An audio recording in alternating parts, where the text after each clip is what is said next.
स्वागत है scroll with धर्म दर्शन में। यहाँ हम खोजते हैं धर्म, दर्शन और जीवन की असली प्रेरणा। चाहे वो संतों की अनसुनी कहानियां हो या सफल जीवन के माइंडसेट, यहाँ आपको सब मिलेगा। धर्म और ज्ञान की इस यात्रा से जुड़ने के लिए अभी सब्सक्राइब करें। क्या आपने कभी सोचा है कि आज के दौर की सबसे बड़ी बीमारियां जैसे डिप्रेशन, अकेलापन और कभी न खत्म होने वाला तनाव, इनका समाधान हजारों साल पहले ही लिखा जा चुका है।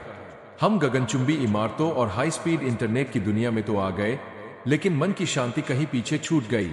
आज की इस विशेष कहानी में हम एक ऐसे सफर पर चलेंगे जहां प्राचीन शास्त्रों की शाश्वत गूंज, एटर्नल एकोज, हमारे आज के आधुनिक संघर्षों से टकराएगी।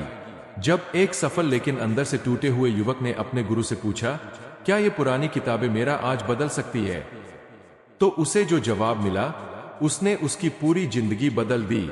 चलिए जानते हैं कि कैसे भगवत गीता का कर्म, बुद्ध का मध्यम मार्ग और त्रिलोचन जी की वो अनोखी कथा आज के मेंटल हेल्थ और एथिकल संकट का आखिरी समाधान है।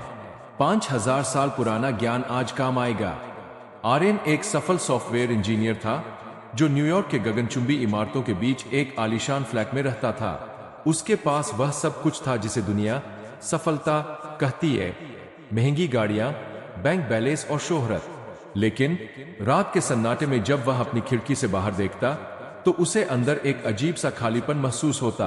उसे हर समय बेचैनी रहती, नींद नहीं आती थी और छोटी छोटी बातों पर गुस्सा आने लगा था। यह एंजाइटी और बर्नआउट का वह दौर था जिसे आज की आधी आबादी जूझ रही है। एक दिन जब तनाव अपनी चरम सीमा पर था, आर्यन सब कुछ छोड़कर भारत के एक छोटे से आश्रम में अपने पुराने गुरुजी के पास गया। उसने पूछा, गुरुजी, क्या हजारों साल पुराने इन ग्रंथों में मेरी आज की समस्याओं का कोई समाधान है? मैं डिप्रेशन में हूं, लोग एक दूसरे को काट रहे हैं, समाज बिखर रहा है। क्या गीता या बुद्ध के शब्द मुझे बचा सकते हैं?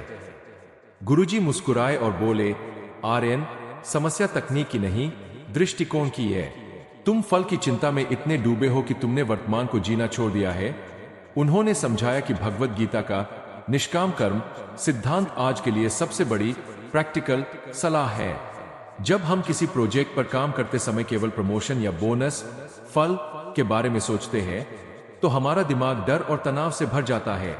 प्राचीन ज्ञान कहता है कि अपना 100% काम को दो और परिणाम को अस्तित्व पर छोड़ दो। जैसे ही आर्यन ने कर्तव्य को बोझ के बजाय योग की तरह देखना शुरू किया, उसकी मानसिक शांति लौटने लगी।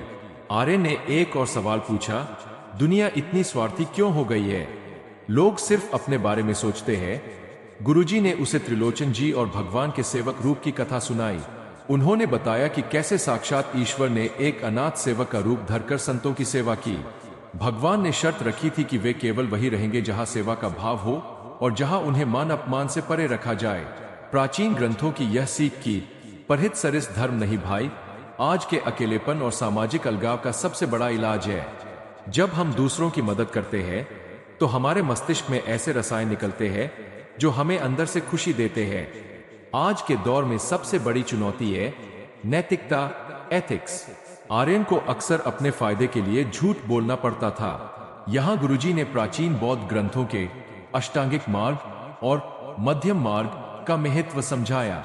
न तो बहुत ज्यादा विलासिता, एक्सट्रीम लक्ष्री सही है, और नहीं बहुत ज्यादा त्याग। संतुलित जीवन जीना ही शांति का मार्ग है। प्राचीन शास्त्रों की यह शाश्वत गूंज हमें याद दिलाती है कि ईमानदारी केवल एक गुण नहीं, बल्कि मानसिक सुख की नींव है। आश्रम से लौटते समय आर्यन के पास नई तकनीक तो नहीं थी, लेकिन एक नया सॉफ्टवेयर था प्राचीन ज्ञान का। उसने सीखा कि डिप्रेशन का इलाज वर्तमान में रहने में है, रिश्तों का इलाज करुणा और निस्वार्थ सेवा में है, सफलता का राज अनासक्त भाव से काम करने में है। प्राचीन शास्त्र केवल पूजा की वस्तु नहीं है, वे आज की जटिलताओं को सुलझाने का डिजिटल मैप है। बस जरूरत है तो उन्हें गहराई से समझने की।